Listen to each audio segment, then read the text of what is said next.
Olá pessoal, sejam todos muito bem-vindos ao primeiro podcast do grupo GP Cost Drivers, que vai se chamar Podcast, né? E o nosso podcast, olá, trocadilhos aqui, que traz insights e discussões relevantes sobre o mundo de tecnologia e inovações da GP Cost Drivers.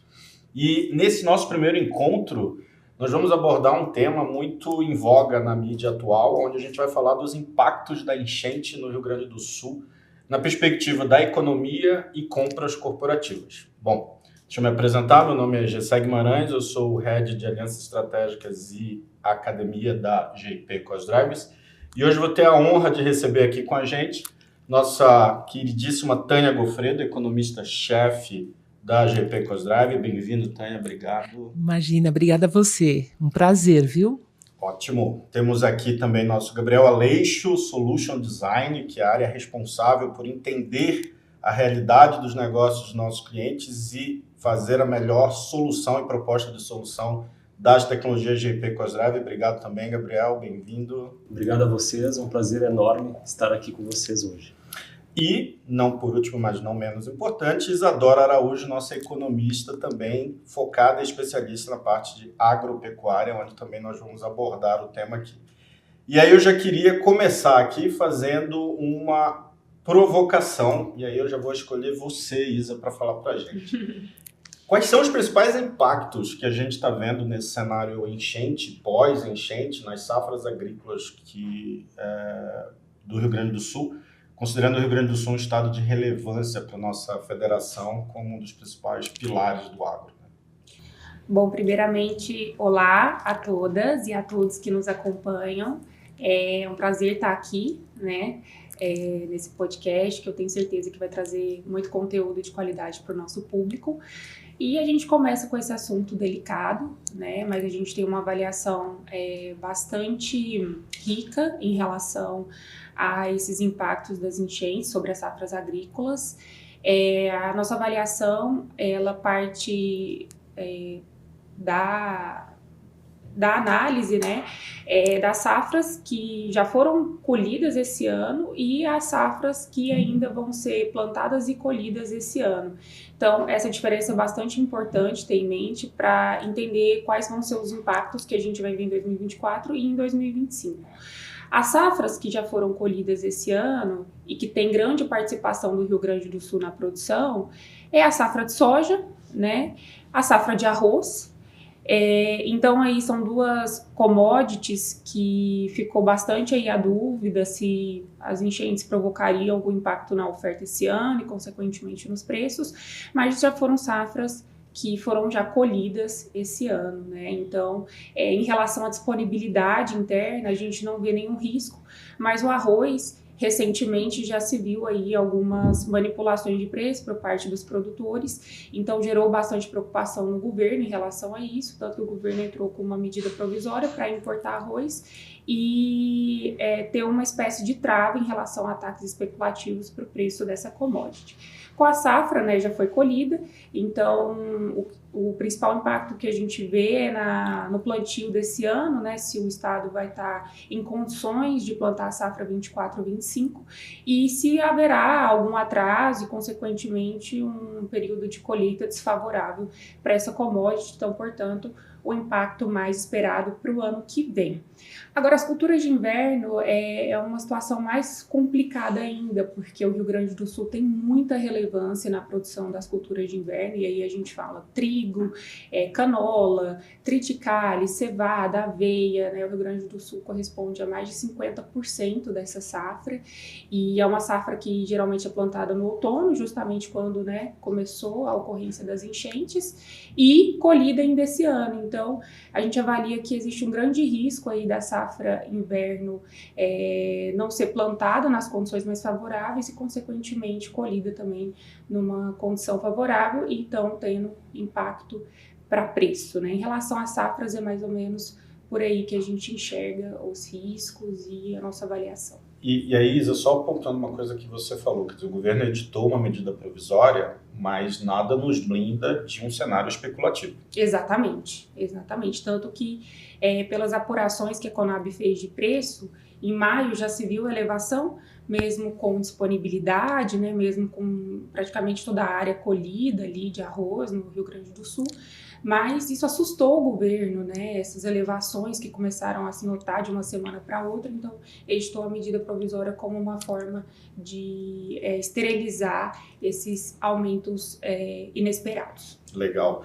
E aí, já seguindo para a pecuária, quer dizer, Rio Grande do Sul também é um grande produtor de leite. Isso. A gente teve aí visões que a gente viu na mídia, morte de animais, perda de pastagem. Estava conversando com o Gabriel Cutani hoje um pouco mais cedo, a gente falando de contaminação de solo. Como é que se desdobra isso para a pecuária? Quer dizer, o que a gente pode esperar e qual é a nossa realidade aí, nosso cenário de curto prazo? Perfeito, essa é uma pergunta bastante importante, tá? Para o setor de pecuária, os impactos a gente também deve ver esse ano. O Rio Grande do Sul tem uma participação muito relevante na produção de leite, mas muito importante também nos abates suínos, de aves e bovinos, nem tanto, mas também uma participação bastante relevante. Então, a gente conjectura que pode haver sim uma redução da oferta desses abates, suínos, aves, bovinos e leite. Tá? Leite ainda é um cenário mais complicado, já vou comentar. A gente estima que se houver uma ruptura desses abates no Rio Grande do Sul, o crescimento esperado para abates suínos esse ano vai ficar em torno de 1%, o crescimento em relação a 23%, então crescimento muito baixo, que pode sim levar a elevações de preço, a gente trabalha com essa premissa. Aves também, a gente reduziu nossa projeção de crescimento para em torno de 1,5%, antes do desastre a gente estava com uma projeção aí de abates de ave, né, no Brasil mais de 2%, reduziu devido à participação do Rio Grande do Sul e considerando essa ruptura. Bovinos não deve ser tão afetado assim, o cenário já está mais favorável para a produção de abates bovinos, produção de proteína bovina, então consequentemente preço, e não deve ser tão impactado porque o Rio Grande do Sul corresponde a uns 5% em média aí da produção de abates bovinos do Brasil. Agora, leite tem uma participação na produção brasileira bastante relevante e a produção leiteira no Brasil, desde 2022, ela vem passando por um ajuste produtivo devido ao cenário pós-pandemia, que tem pressionado bastante ali os custos de produção e implicado em dificuldades para os produtores de leite. Então já vinha numa queda a produção de leite no Brasil e essa participação do Rio Grande do Sul traz para a gente uma queda maior ainda da produção anual de leite em relação à produção de 2023. Então a gente já vinha enxergando um aumento no preço do leite e com essa redução na produção leiteira por parte do Rio Grande do Sul que a gente conjectura esse ano, a gente espera uma elevação ainda maior também esse ano. E um último detalhe que eu chamo a atenção, que se relaciona com o setor agropecuário, é a produção de biodiesel. A gente sabe que o governo que assumiu ano passado passou a elevar gradualmente a mistura de biodiesel no diesel, né? Até 2022 era B10, ano passado passou para B12, esse ano já conseguiu acelerar para B14. E o Rio Grande do Sul é o maior produtor de biodiesel do Brasil, corresponde a mais ou menos 27% da produção de biodiesel no Brasil, então a gente enxerga que vai ter um impacto sim na produção de biodiesel esse ano e consequentemente impulsionando os preços. E qual que é esse impacto, né? A gente conjectura aí que pode ser um impacto de mais ou menos 561 mil metros cúbicos, né, os tonéis de biodiesel por aí, e a gente vinha numa crescente bastante forte de produção de biodiesel antes das enchentes. A gente atingiu o ponto de máximo da produção de biodiesel em março, e a gente esperava que antes das enchentes esse crescimento em 2024 da produção seria em torno de 11%. Com esse impacto das enchentes, a gente estima que esse percentual da produção de biodiesel vá para 9%. Então isso pode vir aí também impulsionar os preços desse produto que é tão importante aí hoje para a nossa produção de óleo diesel, tá? E aí eu não estava no roteiro, gente, não vão brigar comigo, eu vou fazer duas perguntas, uma para a Tânia, a Isa pode pontuar e uma para o Gabriel. Vou começar com o Gabriel aqui. Biodiesel, no diesel, aumento de preço, logística. Como é que o comprador vai sentir? O comprador vai sentir, correto? Tem saída para isso, Gabriel? tira queima-roupa, gente. Eu não Sim. antecipei para o Gabriel a pergunta. Não, excelente pergunta. Acho que saída tem, mas é o que eu tenho falado sempre. Muito estudo, muita análise e entender que cada caso é um caso e cada realidade é uma realidade. Então não tem uma regra geral. Sim. O que eu acho que é interessante é avaliar a malha logística, entender os impactos atuais, né, no atendimento das operações no presente, mas também se planejar para o futuro. Porque, com certeza, esse cenário que a gente está tendo de 66 obras no estado vai trazer, talvez, um maior lead time, um maior custo de servir também pelos fabricantes. Então, acho que o comprador ele precisa estar muito antenado a esses efeitos, né, daqui para frente, porque tudo que a gente está trazendo agora, embora sejam informações muito atuais, ainda são informações preliminares. Sim. E assim, se eu puder fazer um comentário sobre a parte logística, lembrando, é um dado estatístico, né? A malha rodoviária dentro do estado é a maior responsável pelo transporte de alimentos. Hoje ela tem, eu acho que representa 85%, ficando acima da média Brasil, que é de 66%. Então, assim, é um impacto realmente importante na questão da malha rodoviária, né? E isso vai recair em inflação, certo? Então, eu peguei aqui do que a Isa falou. Suínos, sim, baixo crescimento, isso vai respingar. Alimento eu sei que tem uma influência grande. Isso. Logística, que vai recair como aumento de custo. Tânia e Isa, vamos ter um cenário de inflação aí, por mais que o governo queira, não vai conseguir evitar, ou vai? Bom, vamos lá. Pegando até o gancho do Gabriel, que é importante até que o nosso comprador tenha bastante atenção de fazer uma análise separada do seu produto. Por quê? Do ponto de vista mais macro, para a inflação, já ter impacto. Na verdade, o mês de maio aqui, o PIB geral, né, o IPCA geral, que é o índice de inflação, que o governo mais olha e acompanha, ele ficou em maio em 0,46 e Rio Grande do Sul em 0,87. O que normalmente fica abaixo esse mês de maio. Abril já começou, acho que já teve um pouco desse impacto, porque as enchentes começaram em 27 de abril, né? Então, ali em abril a gente já percebeu uma mudança ali na variação, e em maio foi bem maior, praticamente quase o dobro, né? O geral ficou 0,46, e esse 0,87 para o Rio Grande do Sul, muito impactado pela parte de alimentação dentro do domicílio, que é o que a gente fala, né, que é as compras feitas pelas pessoas. Fora do domicílio, praticamente até foi negativa, porque dada a situação que o Estado se encontra, mas internamente você já vê um resultado disso. A habitação também, nós vimos ali despesas com habitação já tendo algum impacto, e na parte de transportes também, em relação a combustíveis. Então, assim, nós já estamos vendo isso especificamente para o Estado, e quando a gente pensa de forma mais macro, o Rio Grande do Sul, ele representa hoje, dentro da estrutura de ponderação do indicador, ele representa 8,6%. Então, eu acho que assim, só para ter uma ideia de números, essa inflação é medida pelas 16 principais regiões metropolitanas, onde São Paulo vem como primeiro, com 32%, e o Rio Grande do Sul está lá em quinto, com 8,6%. Então, quando você pensa em termos de macro, vai ter um impacto? Vai, mas nós não acreditamos que seja algo que vá afetar ou vai fugir da meta inflacionária, que é o que o governo olha. Mas, de novo, nós precisamos olhar separadamente, caso a caso. Por isso que, assim, olhar esse número de forma geral é um erro para quem está negociando. Então, é importante que se diga isso. Então, a importância de olhar para situações assim, mais específicas mesmo do que está sendo negociado. E quer dizer, quando a gente fala dos impactos financeiros no âmbito estadual, a gente também não pode ignorar o impacto financeiro no âmbito federal, até porque a gente vive uma federação. Sim. Né?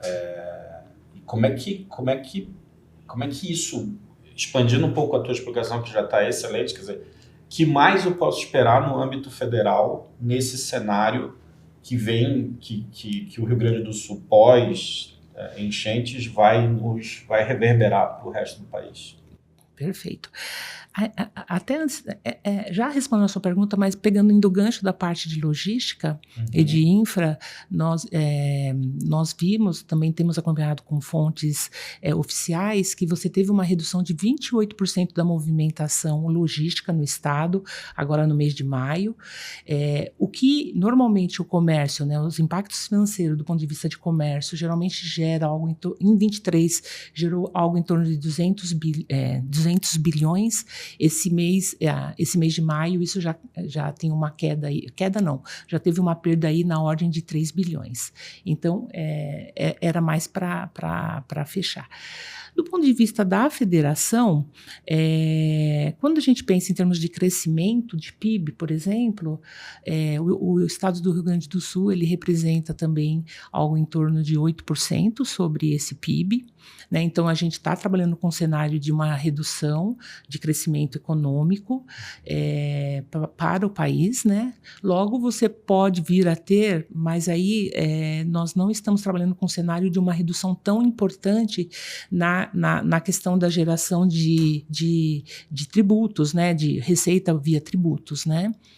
Para ter uma ideia de números, a receita do governo federal, até do que a gente acompanha, a Isa acompanha isso bem de perto, a gente sabe que é algo em torno de 200 bilhões mês, mais ou menos isso, e acompanhando o que eu acompanhei do que o governo, o governador do Rio Grande do Sul pede como um primeiro aporte para a reconstrução do Estado é algo em torno de 19 bilhões, né? Então, é claro que esses números ainda são muito preliminares, é uma conta muito simples ainda de ser feita, mas é só o tempo que vai nos dizer o quanto, de fato, a gente pode ter maiores impactos. Mas, se a gente pensar em termos de despesa do governo, né, que ele normalmente demanda aí algo em torno de receita 200 bi, despesa algo em torno de 170 bi, você tem aí mais ou menos 10% inicialmente destinado para o Rio Grande do Sul,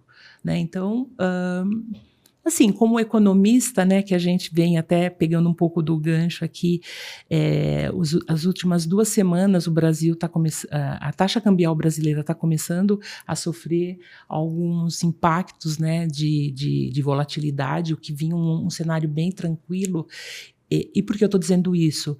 Porque o mercado está atrelando muito isso às contas do governo, né? Então, assim, tem que ter muito cuidado realmente daqui para frente em relação a essa administração de contas, né? Porque o governo vai precisar, sim, dar esse apoio, esse suporte financeiro para o Estado, né?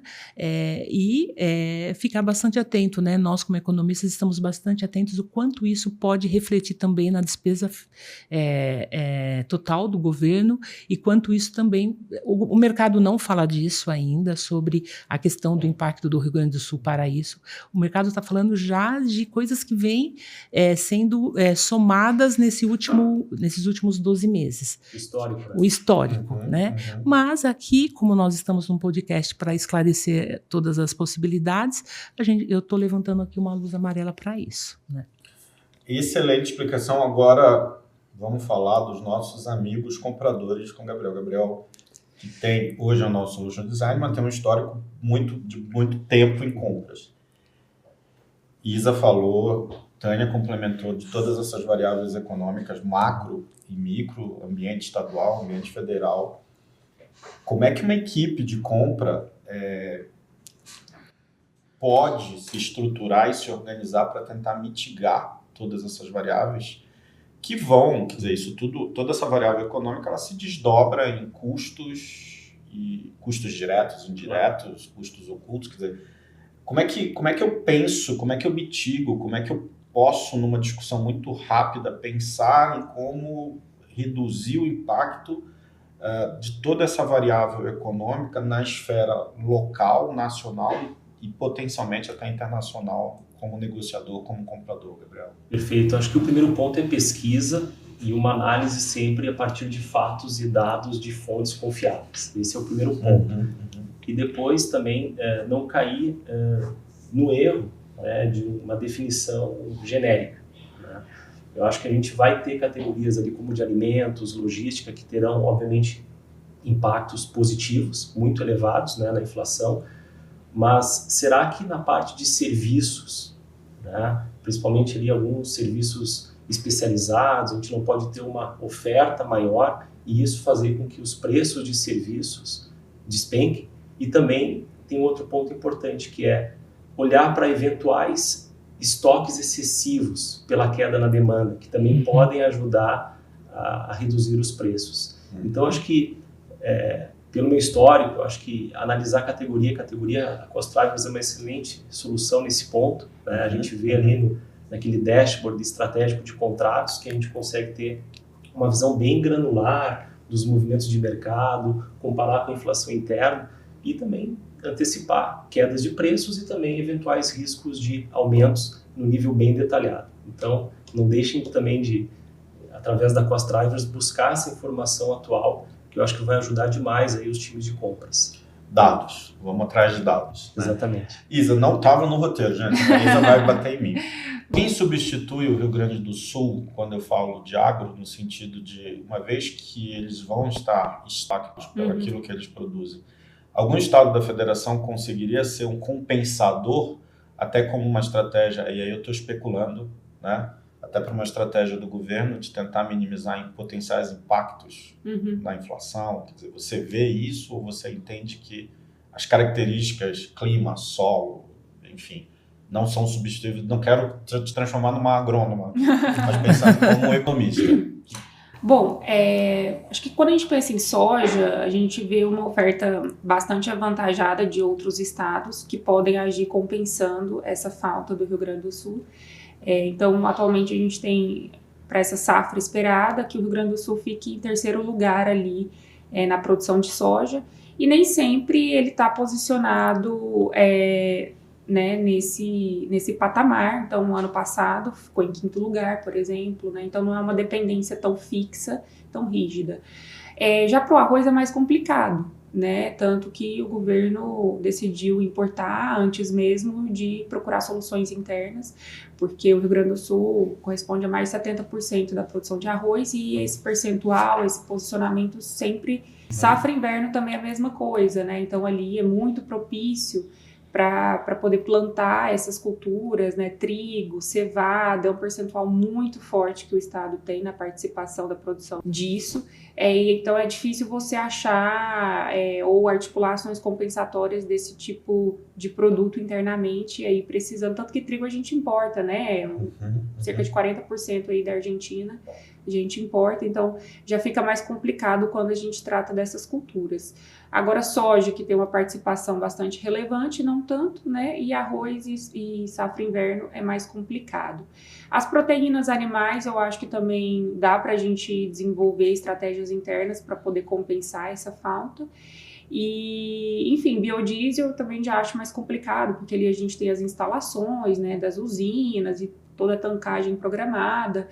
Então, assim, vai depender muito do produto, né, que a gente está falando. Então, o impacto ele pode ser, assim, diversificado, né, e ao mesmo tempo as ações para poder compensar os impactos também diversificadas, algumas internas ou tendo que buscar externamente. Entendi.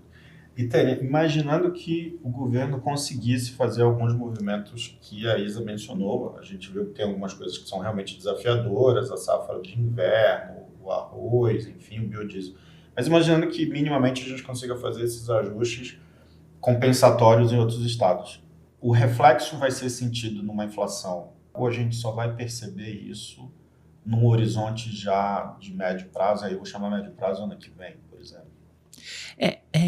Quando a gente fala do estado especificamente, a gente já percebe um impacto disso de imediato, né? Tanto que o mês de maio nós já vimos uma inflação muito acima do que a média do estado apresenta. Então, nós já estamos vendo no Rio Grande do Sul um pouco desse impacto de curto prazo. Se tiver que buscar vamos dizer assim, essas possibilidades em outros estados, eu acredito que esse impacto não vai ser tão importante, ele vai conseguir se pulverizar um pouco mais, porque provavelmente, inclusive, os outros estados já estão se cotizando, né, para poder suprir produtos, né, que nesse momento o Rio Grande do Sul não está podendo oferecer. Então, na minha visão, eu acho que o maior impacto de curto prazo é no próprio estado mesmo, mas que isso não deva refletir tão fortemente para outros estados e para a inflação como um todo, não. Gente, agora vamos dando continuidade ao nosso podcast, né? Agora a gente tem a presença aqui do nosso economista focado na área de indústria e comércio, o Kaique Ferreira. E, Kaique, já vamos aqui jogando. De que forma, na tua visão, essa enchente que deu no Rio Grande do Sul e a eventual interrupção das atividades comerciais e industriais no estado se desdobram do ponto de vista econômico tanto para a esfera estadual, municipal e até a federal? Como é que você vê esse cenário de interrupção? Então, Gessé, primeiro cabe ressaltar que as atividades comerciais, setor de serviços, é o mais importante para a economia do Rio Grande do Sul. Então, mais de 60% do PIB no estado é do setor de serviços. Então, a gente vê que, com certeza, é o setor mais prejudicado, tendo em vista esse volume grande, né, de participação na economia. A gente divide as formas que tanto o serviço, comércio e indústria foram afetados, né? Então, a gente tem os impactos diretos. O que são os impactos diretos, né? Aquela fábrica, aquele comércio que foi alagado, que foi destruído. A gente estima aí que essas atividades possam voltar ao normal só no fim do ano. Uhum. Tá? Então, com toda a perda de equipamentos, infelizmente também perda de vidas. Então, esses são impactos mais diretos, cujo retorno vai ser bem mais complicado. Uhum. No entanto, a gente tem impactos indiretos também. Então, a gente tem aqueles serviços, aquela indústria que não foi diretamente destruída ou alagada. Porém, as estradas, para se chegar naquele local, muitas foram destruídas, foram alagadas. Uhum. Então, os funcionários ficaram aí muito tempo sem conseguir chegar no trabalho. E a questão dos insumos, né? Além dos funcionários não conseguirem chegar a fábricas ou serviços que não foram diretamente destruídos, os insumos também tiveram muita dificuldade de chegada, ainda tem, né? A gente vê, por exemplo, o aeroporto internacional. E o aeroporto até dezembro fechado. Né? Fechado até dezembro. Então, mesmo aquelas localidades ou aquelas unidades industriais, comerciais, que não foram afetadas diretamente, sofreram impactos gigantes por essa tragédia, justamente porque ou funcionários, ou matérias-primas, mercadorias ainda estão tendo muita dificuldade em chegar lá. Se a gente focar nas atividades comerciais, estima-se um impacto de 10 bilhões aí em relação a prejuízo, 10 bilhões de reais de prejuízo. Então, o que são esses prejuízos? Perda de equipamentos, né, em geral, e o valor necessário para a recuperação. Para o setor de varejo, que também é muito importante, estima-se mais de 3 bilhões em prejuízo. Então, são impactos aí gigantescos em ordem financeira, e para isso retornar, a gente precisa aí de muito investimento em abastecimento, em reposição, e vai necessitar um capital de giro bem grande em um ambiente de alta taxa de juros que a gente vive no Brasil. Então, um cenário bem desafiador para um setor aí de serviços que é muito importante no Rio Grande do Sul. Pode falar, desculpa. Sobre esse número que o Kaique falou de 3 bilhões, foi o que eu comentei anteriormente, que ano passado o comércio como um todo fechou algo em torno de 203 bi. E esse número que o Kaique colocou é para o mês de maio. Então, possivelmente, daqui para frente, a gente talvez vá somar mais valores em cima disso, né, Kaique? Então, era mais uma observação mesmo. E as perdas, nesse caso, comércio, varejo, quer dizer, o que foi realizado de perda, eu não consigo recuperar, né? Não tem ação prática para isso. Não, é perda mesmo, né? É perda e, como eu disse, vai necessitar de um capital de giro grande para recuperação através de obtenção de outras mercadorias, outro tipo de capital, para recuperar o que foi destruído, efetivamente. Entendi. E, Kaique, ainda nesse cenário que você está descrevendo, eu vou trazer aqui a mesma pergunta que eu provoquei a Isa e que a Tânia pontuou. Como é que isso se reflete em impacto de preço? Ou seja, tudo isso, como é que isso se desdobra nos preços daquilo que está sendo oferecido, de novo, no âmbito municipal, estadual e, eventualmente, no federal? Quer dizer, o que pode ser esperado disso como consequência? A gente observa, né, esse tipo de situação como uma crise de oferta, né? Então, a gente tem ali diversas atividades comerciais paradas ou destruídas. Isso traz uma pressão para a oferta. A gente sabe que com menos oferta os preços tendem a aumentar. Então a gente espera que atividades, que o varejo no Rio Grande do Sul, atividades comerciais, tenham um aumento de preço. E aí até se a gente for falar de indústria, a gente tem aí uma questão bem sensível também em relação à oferta, né? A indústria do Rio Grande do Sul não é tão importante no cenário nacional, tendo apenas 7% de participação, mas para alguns setores específicos ela é bem importante. Então, se a gente fala do setor de imóveis, o Rio Grande do Sul é o estado mais importante do Brasil. Então, a gente espera, por exemplo, um aumento de preço de imóveis a âmbito nacional. Isso até as nossas projeções da plataforma GP Cost Drivers já estão contemplando essa possibilidade de aumento, justamente porque o estado é o principal produtor de imóveis do Brasil. E móveis planejados, né? Isso, móveis de madeira, móveis planejados. E então a gente espera que haja um impacto importante e uma possibilidade de aumento de preços no Brasil, até porque, Gessé, a gente identifica que o impacto maior das enchentes é em indústrias de pequeno e médio porte. E as indústrias moveleiras têm essa característica. Então, a gente espera que possa haver, sim, um aumento de preços justamente por essa queda na oferta, focado nesse segmento. Um outro segmento muito importante também é de couro e calçados, que também tem por característica indústrias de médio porte, bastante afetadas pela tragédia. Então, a gente espera que haja uma crise de oferta aí que possa haver um aumento de preços nesse setor a âmbito federal. Tá. Vou fazer uma pergunta queima-roupa para os nossos dois economistas. Essa realmente zero estava no roteiro.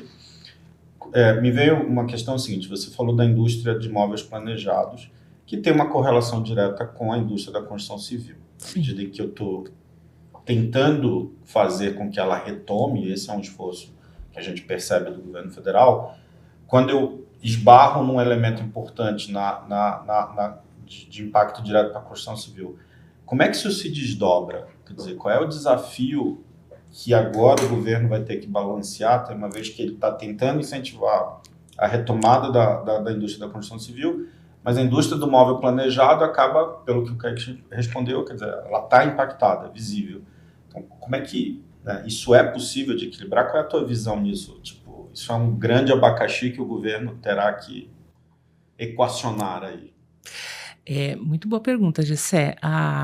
Como você bem disse, a indústria ou a construção civil, ela tem esse impacto de fato, e nós já temos ouvido perguntas por parte de alguns clientes de cenário para madeira, né? E preocupados já com esse aumento de custos, e isso pode sim, como nós temos dito, né? Quando a gente analisa a inflação de uma forma muito global, talvez você não sinta no médio e longo prazo o impacto tão importante.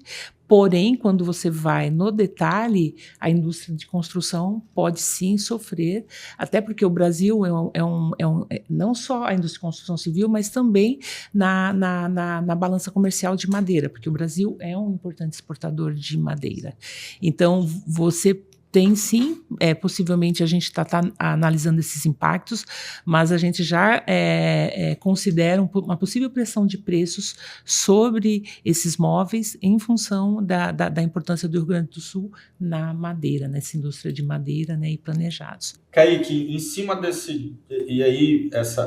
importante indústria do Rio Grande do Sul, que é a indústria de móveis planejados, e aí, Tânia, também fica à vontade de pontuar. Quando é que eu consigo pensar num cenário onde eu vou ter uma visão clara sobre a inflação dessa indústria, dessa região, desse negócio? Como é que você pensa que vai ser o momento ideal da gente ter uma clareza sobre realmente o estrago econômico que essa enchente trouxe para essa indústria específica? Eu acredito que dentro dos próximos 2 meses a gente consegue ter uma ideia mais clara de impacto em preços. Porque, primeiro, essa indústria trabalha bem fortemente com estoques. Né? São móveis, então são produtos que podem permanecer ali guardados até por anos. Além disso, a gente tem o estado de São Paulo como muito importante nesse setor também, com uma produção bem forte, com diversas indústrias, de modo que a gente analisa que a indústria paulista, até de outras regiões, mas principalmente paulista, paranaense, também de Santa Catarina, ali, regiões do sul, podem compensar a perda de oferta que há no Rio Grande do Sul.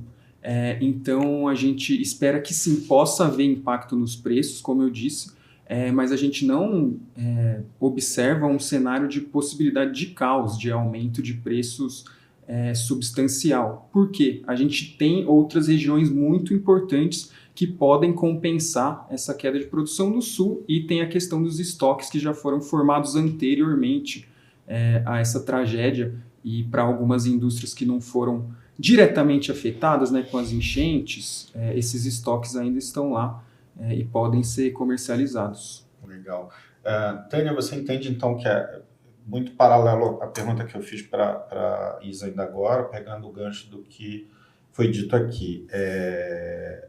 O governo deve intervir no sentido de direcionar, São Paulo e outras regiões compensem a ausência dessa indústria do Sul, ou você entende que a indústria tem que se autorregular, o mercado se autorregula? Qual é a tua visão como economista para esse cenário específico? Perfeito.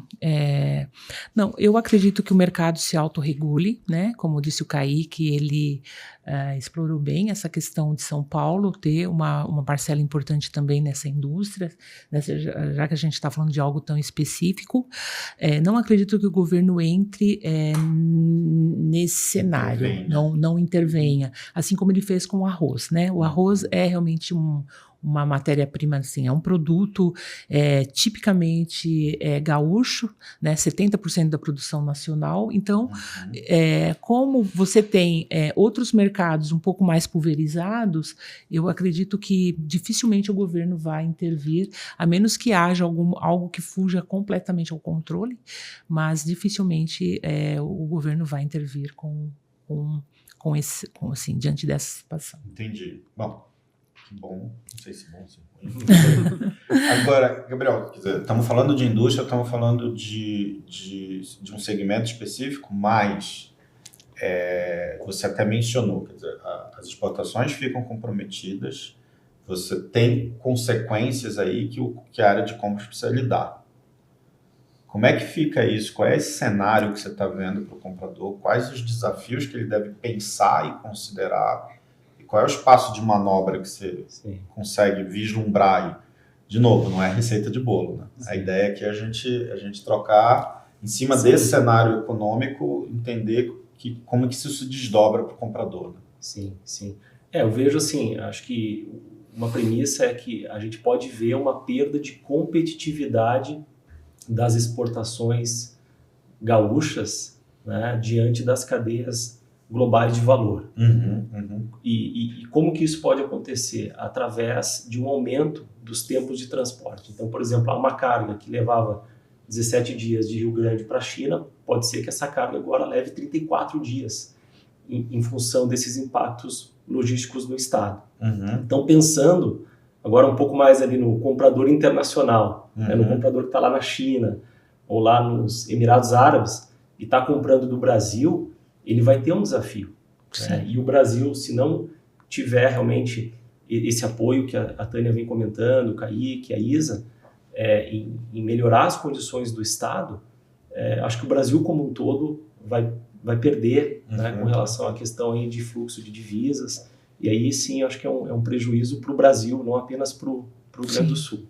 E aí, nesse ponto que eu acho que vem um pouco do que você me perguntou agora sobre a questão das compensações, talvez esse seja um ponto que talvez o governo faça alguma ação, né? Porque ele está tratando de uma estratégia logística que pode ter questões de impacto sobre exportações ou mesmo sobre importações, né? E já pegando esse gancho também, quando a gente pensa nos compradores que possivelmente, por falta de algum insumo que venha do estado do Rio Grande do Sul, de novo, né, fazendo uma análise mais específica de uma matéria-prima mais específica, e ele veja essa falta e, porventura, tenha que lançar mão das importações, que é um recurso também.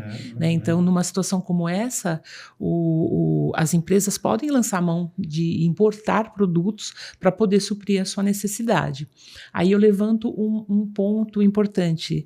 Nós trabalhávamos até 2 semanas atrás com um câmbio razoavelmente comportado, né? Bastante comportado, por sinal, porque os fundamentos, exceto pela questão da dívida pública, a gente sempre levantou como vamos dizer assim, um ponto aí, uma condicionante negativa, um ponto de atenção, mas mesmo assim, dentro de um controle do governo, mas o mercado começou a fazer uma outra avaliação sobre isso, e a gente está vendo, junto com isso, ao cenário internacional, que está bastante, vamos dizer assim, incerto ainda, né? Então, isso tudo está impactando na taxa de câmbio que a gente está vendo, batendo lá quase no 5,30, né? Já bateu no 5,30. Então, por que eu estou dizendo isso? Porque uma taxa de câmbio, provavelmente a gente trabalha com um cenário, pelo menos até setembro, ainda dessa taxa de câmbio mais pressionada, diferentemente do que nós vínhamos trabalhando, né, até 3 semanas atrás. Então, isso pode ter um reflexo no preço em real para a possível necessidade de importação para suprir esse mercado faltante aí do mercado gaúcho. Gente, chegamos ao final do nosso primeiro podcast, né? O papo aqui acho que poderia se alongar muito mais, mas eu queria agradecer a nossa audiência, você que está aí nos ouvindo e nos vendo. E eu queria dizer que o nosso relatório sobre os impactos da enchente no Rio Grande do Sul já estão disponíveis na plataforma. Para quem estiver nos assistindo e eventualmente ainda não é cliente JP Cost Drivers, 2 avisos. Está perdendo a chance de ter a melhor plataforma de dados do Brasil e do mundo. E o segundo, você depois vai receber ela por meio das nossas redes sociais.